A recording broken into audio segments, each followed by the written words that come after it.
अच्छे संत हमारे जो बहुत बड़े कथाकार है, अच्छे व्यक्ति है, शांति स्वरूपानंद जी महाराज।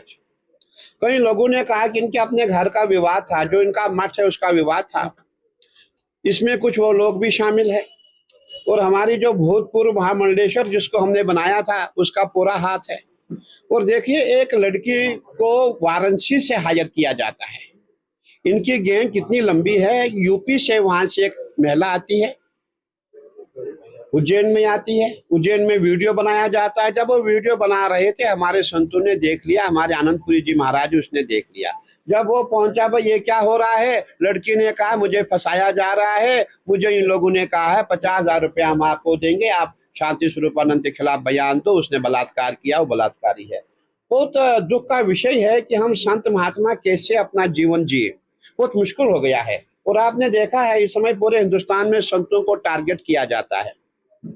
और अब आप देख रहे हैं उज्जैन का महाकुंभ आने वाला, सिंहस्थ आने वाला है। अगर ऐसे संतों को बदनाम किया जाएगा तो आस्था का क्या होगा। देखिए, शांति जो है सनातन के प्रहरी है, सनातन की आस्था कौन है, शांति तो है। अगर संतों को ही बदनाम किया जाएगा, और बहुत आसान हो गया, हमने खुद देखा है, हरिद्वार में देखा है, हमने पूरे हिंदुस्तान में हम जाते हमने देखा है, बहुत आसान हो गया। कोई भी ऐसे व्यक्ति किसी भी संत पे आरोप लगाती है, संत को पूरी मीडिया ऐसे उसका दुष्प्रचार करती है कि संत को या सुसाइड करना पड़ता है या भागना पड़ता है। जो भी उसने मठ मंदिर लिया होता है वो उसका लोग ले लेते हैं। कहने का तात्पर्य संतों के लिए बहुत बड़ी मुसीबत हो गई है और संतों को कुछ करना पड़ेगा, सभी संतों को आगे आना पड़ेगा। जिसके साथ अन्याय हुआ है सभी आवाज उठाएंगे और ये मामला हम गृह मंत्री जी से वार्ता करेंगे। संतों के लिए कुछ अलग से एक विशेष कानून बनाया जाए कि भाई तुरंत हमें जो है टारगेट नहीं किया जाए। संत ने गलत किया, उसकी जांच हो, जांच होने के पश्चात उसको जेल भेजा जाए,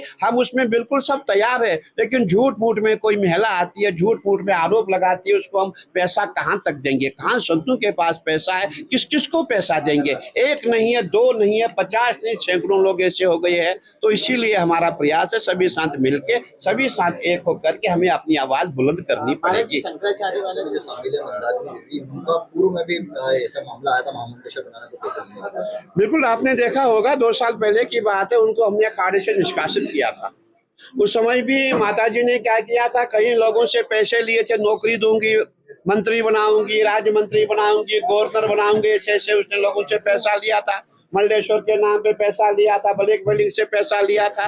तो मैंने सोचा था क्या माताजी जो ठीक हुई होगी। मुझे कहीं लोगों ने कहा, बोले महाराज जी आप माताजी को वापस अखाड़े में लो। मैंने सोचा भाई कि उज्जैन के मिलेंगे उनको हम दोबारा वापस हम ले लेंगे, मेरा प्रयास था। फिर अब हमने देखा कि वो अपने जो उसका धंधा था उससे बाज नहीं आ रही है, दोबारा उसने शुरुआत की है। इसलिए मैं चाहूंगा कि अब उसके ऊपर कार्रवाई हो। महाराज जी कौन लोग हैं और क्या इनकी मानसिकता थी और किस तरह की कार्रवाई आपके द्वारा करवाई गई है इसमें? देखिए, सबसे पहले तो दत्त अखाड़े के संत आनंदपुरी जी और उनकी मंडली को मेरी ओर से बहुत बहुत शुभकामनाएं, धन्यवाद। दूसरा, उज्जैन की पुलिस, एसपी साहब और महाकाल थाना के पुलिस अधिकारियों को भी बहुत बहुत बधाई, जिन्होंने इस सारी घटना को होने के पहले ही उसका पर्दाफाश किया। असल में कुछ लोग की नज़र हमारे उस यात्री निवास को लेकर के शुरू से है। ये चाहते हैं कि महाराज बदनाम हो जाए, धर्म बदनाम हो जाए, संत बदनाम हो जाए, सनातन बदनाम हो जाए। ये प्रक्रिया देश भर में चल भी रही है। उसके तहत इनका ये था कि भाई अगर इस तरह के आरोप लग जाते हैं तो ये अपने आप घबरा करके भाग जाएंगे और ये स्थान हम लोगों के कब्जे में हो जाएगा। तो इसी तरह का कोई षड्यंत्र था।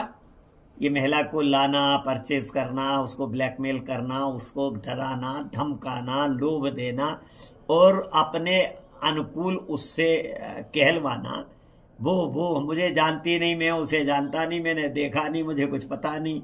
और मैं तो उस दिन 8 तारीख को यहाँ ही नहीं था, मैं तो वृंदावन से लौट रहा था, रास्ते में था तब मुझे आया। तो मैंने इस घटना से यद्यपि प्रशासन के लोगों को बात करके बता तो दिया था कि ऐसा कुछ हो रहा है, आप इसको देख लें।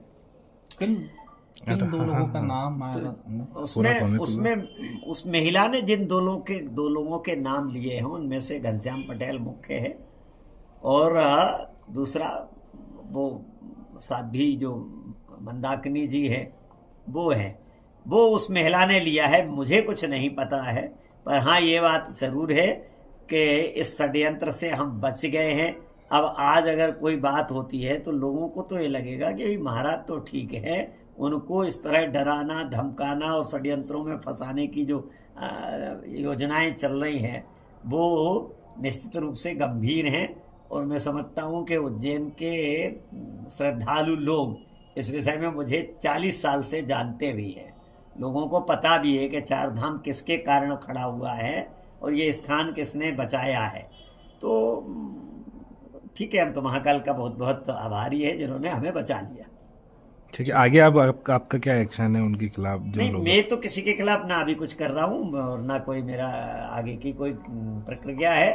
रविंद्रपुरी जी आ गए हैं, हमारे अखाड़ा परिषद के सचिव भी हैं, अध्यक्ष भी हैं और हमारे अखाड़े के वो मुख्य हैं। तो वो अब अखाड़े की परंपरा से कुछ एक्शन लेंगे तो वो लेंगे। और मुझे भी उनसे ही सलाह करनी है कि क्या करना चाहिए अपने लोग। अभी तक कोई बात हो पाई आपकी कि आप क्या एक्शन लेंगे अखाड़ा परिषद? नहीं, मेरी कोई बात नहीं हुई है। थाना महाकाल पर एक महिला द्वारा रिपोर्ट की गई कि 2 व्यक्तियों के द्वारा उसे प्रलोभित और दबाव में डालकर चारधाम मंदिर के स्वामी जी के विरुद्ध झूठी एफआईआर के लिए दुष्प्रेरित किया जा रहा था। इसी पूरे घटनाक्रम के ऊपर एक अपराध पंजीबद्ध थाना महाकाल पर किया गया है। इसमें 2 व्यक्ति नामजद थे, एक घनश्याम पटेल, दूसरे मंदाकिनी। अब संपूर्ण तथ्य जो है विवेचना के दौरान और भी इसकी गहनता से इन्वेस्टिगेशन की जाएगी और भी इसकी जो भी तथ्य आएंगे उसको उजागर किया जाएगा। ये रकम क्या? उसके कुछ टिकट्स बुक करे थे और कोई जो ऑनलाइन जो वॉलेट होता है उसके ऊपर कुछ राशि हस्तांतरित की गई थी। दोनों ही जांच के तथ्य हैं, जिसको जांच के दौरान उजागर। मामला पूरा इन्वेस्टिगेशन में है और प्रथम दृष्टया जो है वो सिद्ध पाया जा रहा है। अभी जो भी तथ्य आएंगे सामने उसके ऊपर जांच की जाएगी।